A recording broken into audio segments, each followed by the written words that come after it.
السلام علیکم۔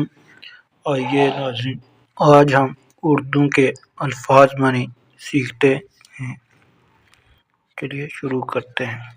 اجل کا معنی ہوا موت، بزم یاس مایوسی کی محفل، رنج دکھ کرب،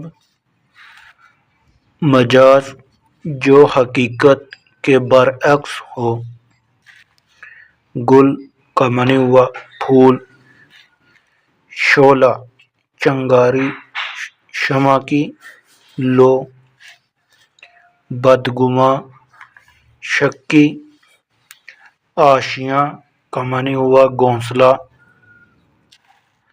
تاب طاقت، غم جاوداں ہمیشہ رہنے والا دائمی غم، زیست زندگی۔